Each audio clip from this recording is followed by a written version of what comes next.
Yeah, hi everybody.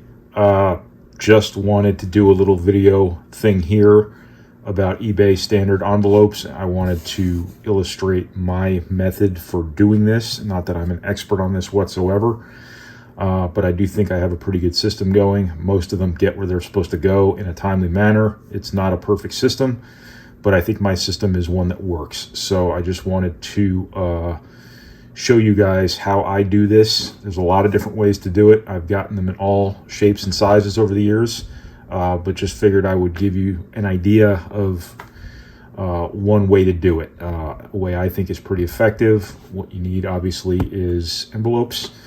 I like these dirt cheap Walmart Pen and Gear number 6 envelopes with the peel and stick function to it. I think that's much better than slobbering all over the envelope you're going to send to somebody with their card in it.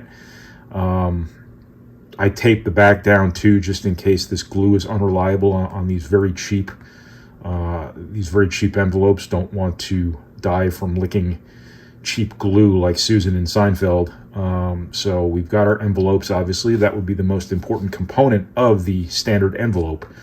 Without the envelope, there's really no standard envelope. So what I use is a team bag and commons as the padding in place of, a lot of people would use cardboard. That's a little bit of a challenge to get within the thickness parameters for standard envelopes. So my workaround is I use commons, and I think they're very effective, and sometimes people like them, and they thank you in your feedback for the quote-unquote extras. There are people out there who value their commons more than some of us high-volume rippers and collectors do. So I think that's a good way to do it. Obviously, you want your card that you're selling. For some reason, I've chosen this Najee Harris Optic card here that I just bought off eBay. I added the piece of painter's tape at the top. If you read this blog that is accompanying this, I said you just need a little bit of painter's tape at the top because you just want to make sure this thing's not sliding out. You don't have to worry about the tape contacting the card if you have the card in a penny sleeve, which would be essential for any top loader use. So I think you're good with just that little piece of painter's tape up there. We got to go easy on the tape, people, because if I have to bend the card to get it out of its packaging, that defeats the whole purpose of the packaging.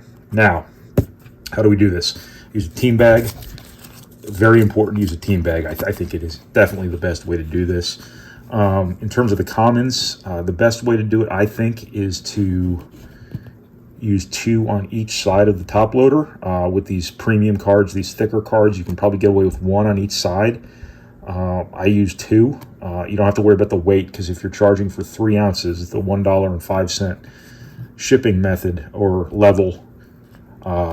You have plenty of leeway here in terms of the weight, because a top loader with a card in it and 2 commons, 2 super premium commons, the heavier ones, still will probably keep you around 1 ounce. I like to charge for 3 ounces regardless, just because I feel like it helps pay for the team bags, the top loaders, stuff like that. Also, you just never know with the post office when you're going to run into that one employee who has never seen one of these things before and sends it back to you because they don't know that this is a sanctioned shipping method that the post office has set up with eBay. And the way things are in our country right now, there are a lot of shortcomings in terms of staffing. There's a lot of people being trained for jobs and starting those jobs immediately that don't know everything they need to know necessarily.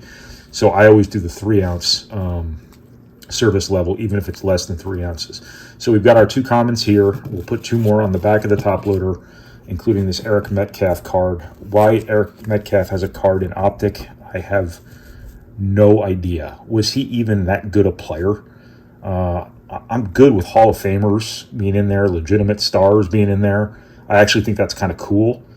But when we get into the Amon Greens and the Eric Metcalfs and the just general dudes, just guys, that doesn't make any sense to me. These checklists are too big. I don't want Eric Metcalf. I want Trevor Lawrence. I want stars. I don't want it to be easy to get Trevor Lawrence, but I also don't want Eric Metcalf. So there's got to be a happy medium there between filling these checklists and bloating these checklists. And Eric Metcalf, all due respect, is simply bloat. So we don't need him. So, all right. So we're going to get rid of this Eric Metcalf card, much to my delight. And we're going to have 2 cards on each side of the top loader, padding it. And I'm going to try to do this smoothly without knocking over my phone here. So you'll have to excuse me if this gets a little messy. It does not. You want to balance up these commons here, which just kind of cinch them together so they're right there in the middle, and then pull your sticker off. Tape this down tight. Tape the top of this down real tight so that the cards are in there nice and snug. And there you go. This will fit nicely into here. A lot of people tape down their stuff in the envelope. I don't know why they do that, to be honest with you. If you're worried about it moving around, once this thing is cinched down, this thing's not going to move around a whole lot. You do have some bend here.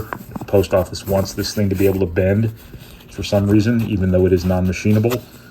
Print off your eBay shipping label, and you do save money using eBay's shipping program.